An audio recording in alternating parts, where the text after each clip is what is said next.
व्यवस्था विवरण अध्याय 7। व्यवस्था विवरण अध्याय 7।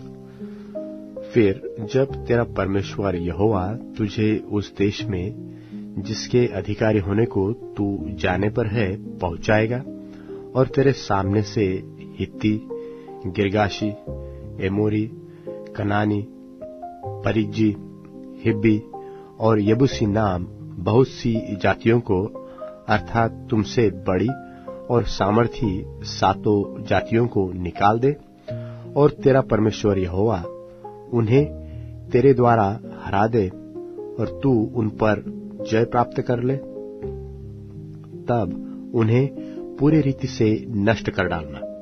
उनसे न वाचा बांधना और न उन पर दया करना और न उनसे ब्याह शादी करना, न तो अपनी बेटी उनके बेटे को ब्याह देना और न उनकी बेटी को अपने बेटे के लिए ब्याह लेना, क्योंकि वे तेरे बेटे को मेरे पीछे चलने से बहकाएगी और दूसरे देवताओं की उपासना करवाएगी, और इस कारण यहोवा का कोप तुझ पर भड़क उठेगा और वह तुझको शीघ्र सत्यानाश कर डालेगा। उन लोगों से ऐसा बर्ताव करना कि उनकी वेदियों को ढा देना, उनकी लाठों को तोड़ डालना, उनकी अशेरा नाम मूर्तियों को काट काट कर गिरा देना और उनकी खुदी हुई मूर्तियों को आग में जला देना, क्योंकि तू अपने परमेश्वर यहोवा की पवित्र प्रजा है। यहोवा ने पृथ्वी भर के देशों के लोगों में से तुझको चुन लिया है। इसका कारण यह नहीं था कि तुम गिनती में और सब देश के लोगों से अधिक थे, किंतु तुम तो सब देशों के लोगों से गिनती में थोड़े थे। यहोवा ने जो तुमको बलवंत हाथ के द्वारा दासत्व के घर में से और मिस्र के राजा फिरौन के हाथ से छुड़ाकर निकाल लिया, इसका यही कारण है कि वह तुमसे प्रेम रखता है और उस शपथ को भी पूरी करना चाहता है जो उसने तुम्हारे पूर्वजों से खाई थी। इसलिए जान रख कि तेरा परमेश्वर यहोवा ही परमेश्वर है, वह विश्वास योग्य परमेश्वर है, और जो उससे प्रेम रखते और उसकी आज्ञाएं मानते हैं उनके साथ वह 1000 पीढ़ी तक अपनी वाचा पालता है और उन पर करुणा करता रहता है, और जो उससे बैर रखते हैं वह उनके देखते उनसे बदला लेकर नष्ट कर डालता है। अपने बैरी के विषय वह विलंब न करेगा, उसके देखते ही देखते उससे बदला लेगा।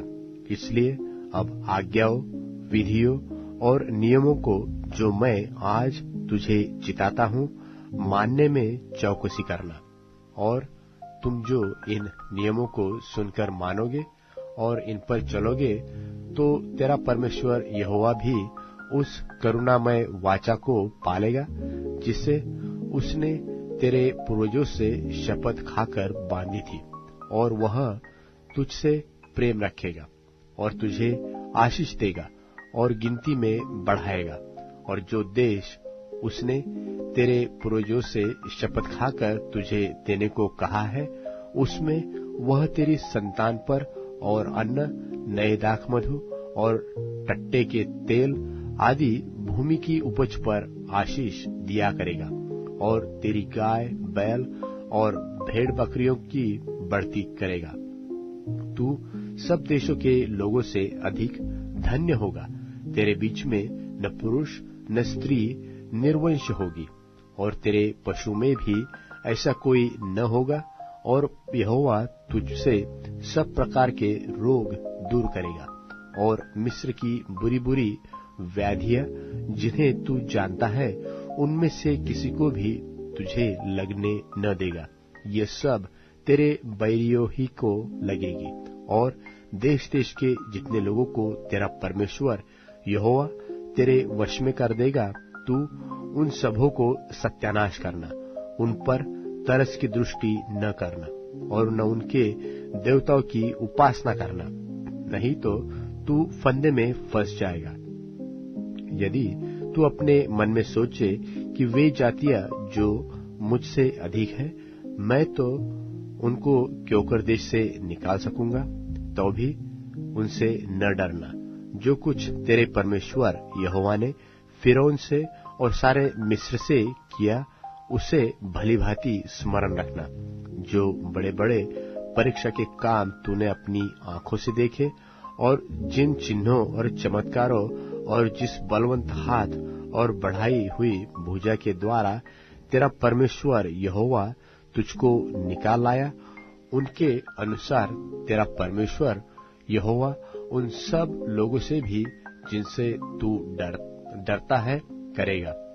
इससे अधिक तेरा परमेश्वर यहोवा उनके बीच बर्रे भी भेजेगा, यहाँ तक कि उनमें से जो छिपकर बच जाएंगे वे भी तेरे सामने से नाश हो जाएंगे। उनसे भय न खाना, क्योंकि तेरा परमेश्वर यहोवा तेरे बीच में है, और वह महान और भययोग्य परमेश्वर है। तेरा परमेश्वर यहोवा उन जातियों को तेरे आगे से धीरे धीरे निकाल देगा, तो तू एकदम से उनका अंत न कर सकेगा।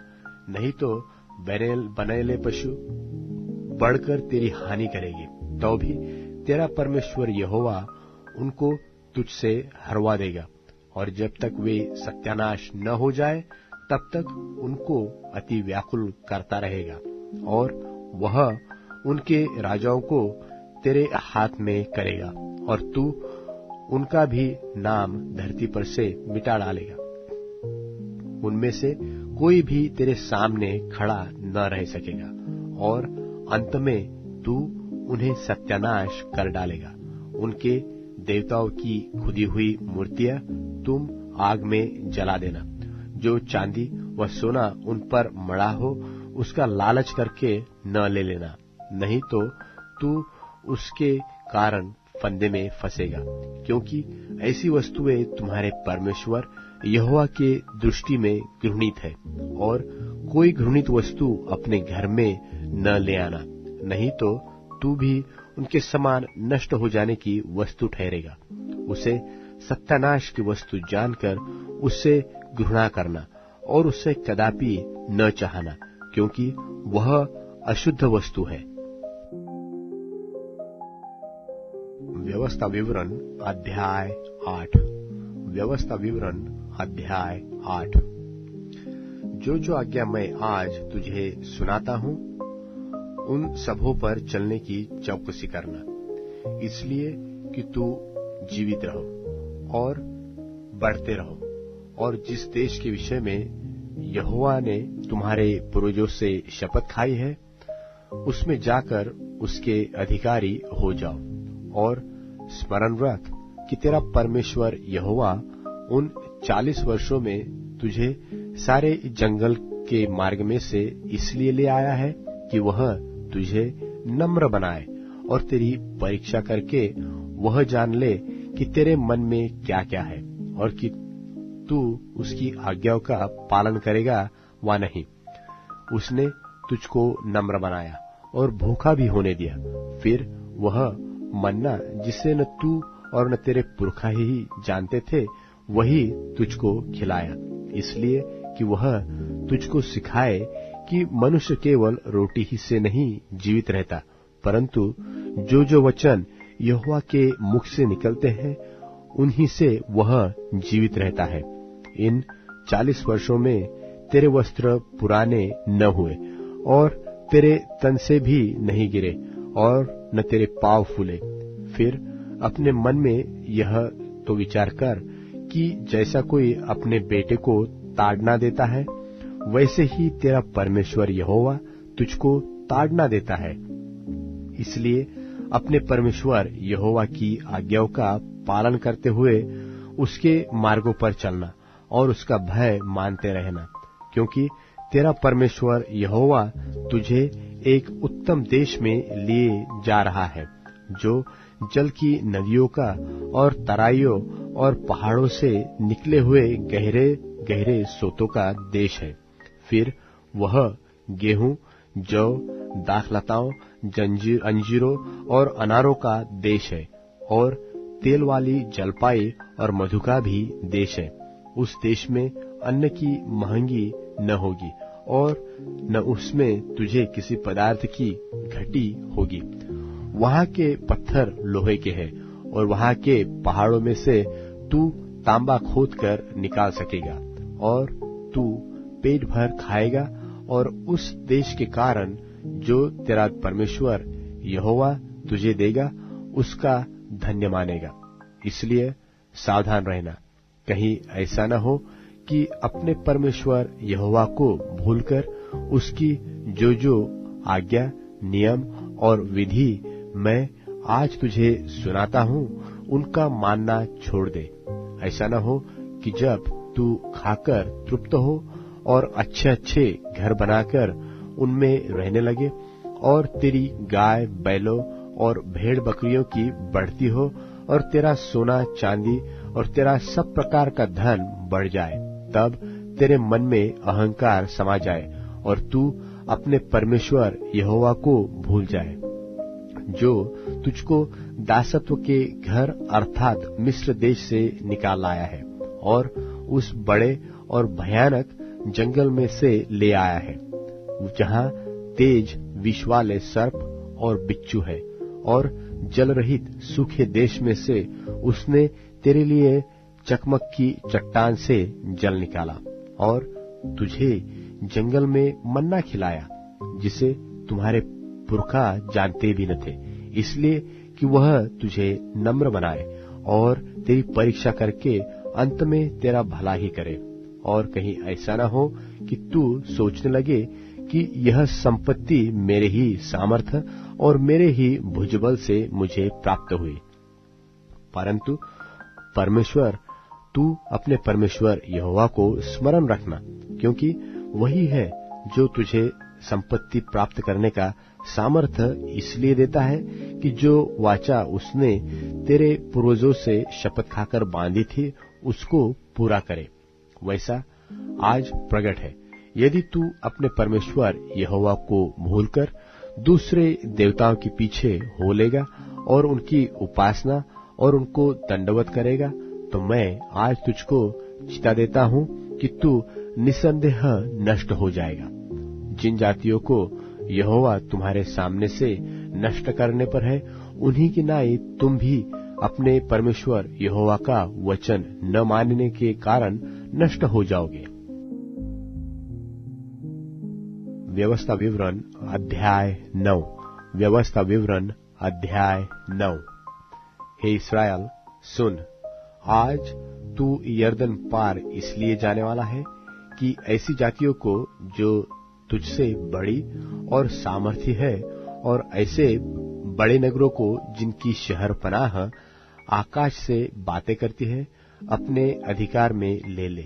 उनमें बड़े बड़े और लंबे लंबे लोग अर्थात अनाक वंशी रहते हैं, जिनका हाल तू जानता है, और उनके विषय में तूने यह सुना है कि अनाक वंशियों के सामने कौन ठहर सकता है।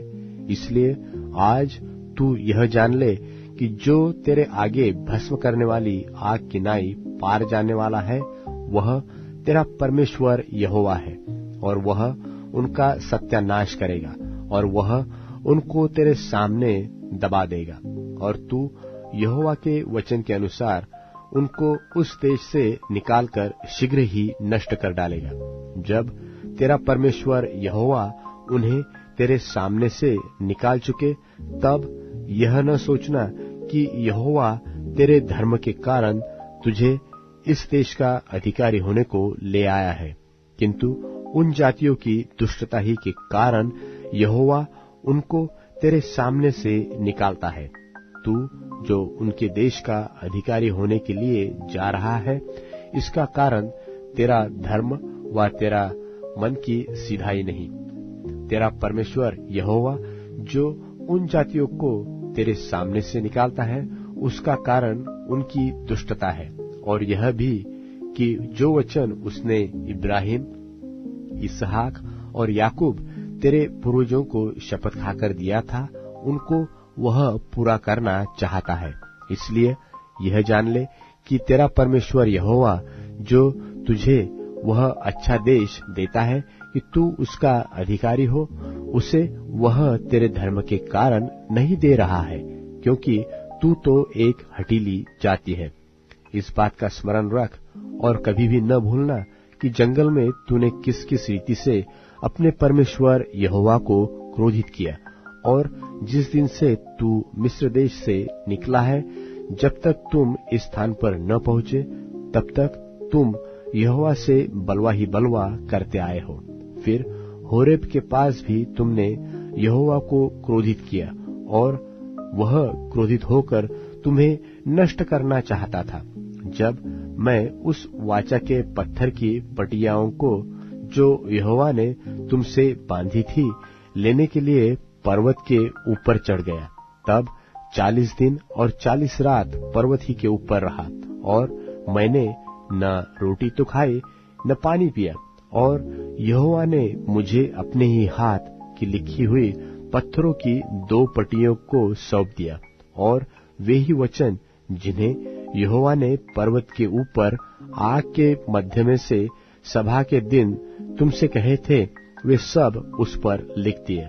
और 40 दिन और 40 रात के बीत जाने पर यहोवा ने पत्थर की वे 2 वाचा की पटियां मुझे दे दी। और यहोवा ने मुझसे कहा, उठ, यहाँ से झटपट नीचे जा, क्योंकि तेरी प्रजा के लोग जिनको तू मिस्र से निकालकर ले आया है, वे बिगड़ गए हैं। जिस मार्ग पर चलने की आज्ञा मैंने उन्हें दी थी, उसको उन्होंने झटपट छोड़ दिया है, अर्थात उन्होंने तुरंत अपने लिए एक मूर्ति ढाकर बना ली है। फिर यहोवा ने मुझसे यह भी कहा कि मैंने उन लोगों को देख लिया, वे हठीली जाति के लोग हैं, इसलिए अब तुम मुझे मत रोक, ताकि मैं उन्हें नष्ट कर डालूं और धरती के ऊपर से उनका नाम व चिन्ह तक मिटा डालूं। और मैं उससे बढ़कर एक बड़ी और सामर्थी जाति तुझी से उत्पन्न करूंगा। तब मैं उल्टे पैर पर्वत से नीचे उतरा, और पर्वत अग्नि से दहक रहा था, और मेरे दोनों हाथों में वाचा की 2 पटियां थी। और मैंने देखा कि तुमने अपने परमेश्वर यहोवा के विरुद्ध महापाप किया, और अपने लिए एक बछड़ा ढाकर बना लिया है, और तुरंत उस मार्ग से जिस पर चलने की आज्ञा यहोवा ने तुमको दी थी, उसको तुमने तज दिया। तब मैंने उन 2 पटियों को अपने दोनों हाथों से लेकर फेंक दिया, और अब तुम्हारी आंखों के सामने उनको तोड़ डाला। तब तुम्हारे उस महापाप के कारण, जिसे करने से तुमने यहोवा की दृष्टि में बुराई की और उसे रिस दिलाई थी, मैं यहोवा के सामने मुंह के बल गिर पड़ा, और पहले की नाई अर्थात 40 दिन और 40 रात तक न तो रोटी खाई और न पानी पिया। मैं तो यहोवा के उस कोप और जलजलाहट से डर रहा था, क्योंकि वह तुमसे अप्रसन्न होकर तुम्हें सत्यानाश करने को था। परंतु यहोवा ने उस बार भी मेरी सुन ली, और यहोवा हारून से इतना कोपित हुआ कि उसे भी सत्यानाश करना चाहा। परंतु उसी समय मैंने हारून के लिए भी प्रार्थना की, और मैंने वह बछड़ा जिसे बनाकर तुम पापी हो गए थे लेकर आग में डालकर फूंक दिया, और फिर उसे पीस पीस कर ऐसा चूर चूर कर डाला कि वह धूल की नाई जीर्ण हो गया, और उसकी उस राख को उस नदी में फेंक दिया जो पर्वत से निकलकर नीचे बहती थी। फिर तबेरा और मत्सा और किब्रोत हत्तावा में भी तुमने यहोवा को रिस दिलाई थी। फिर जब यहोवा ने तुमको कादेश बरने से यह कहकर भेजा कि जाकर उस देश के जिसे मैंने तुम्हें दिया है अधिकारी हो जाओ, तब भी तुमने अपने परमेश्वर यहोवा की आज्ञा के विरुद्ध बलवा किया, और न तो उसका विश्वास किया और न उसकी बात ही मानी। जिस दिन से मैं तुम्हें जानता हूं, उस दिन से तुम यहोवा से बलवा ही करते आए हो। मैं यहोवा के सामने 40 दिन और 40 रात मुंह के बल पड़ा रहा, क्योंकि यहोवा ने कह दिया था कि वह तुमको सत्यानाश करेगा, और मैंने यहोवा से यह प्रार्थना की कि हे प्रभु यहोवा, अपना प्रजारूपी निज भाग जिसको तूने अपने महान प्रताप से छुड़ा लिया है और जिनको तूने अपने बलवंत हाथ से मिस्र से निकाल लाया है, उन्हें नष्ट न कर। अपने दास इब्राहिम, इसहाक और याकूब को स्मरण कर और इन लोगों की कठोरता और दुष्टता और पाप पर दृष्टि न कर, जिससे ऐसा न हो कि जिस देश से तू हमको निकाल कर ले आया है वहां के लोग कहने लगे कि यहोवा उन्हें उस देश में से जिसके देने का वचन उनको दिया था नहीं पहुंचा सका और उनसे बैर भी रखता था। इसी कारण उसने उन्हें जंगल में निकालकर मार डाला है।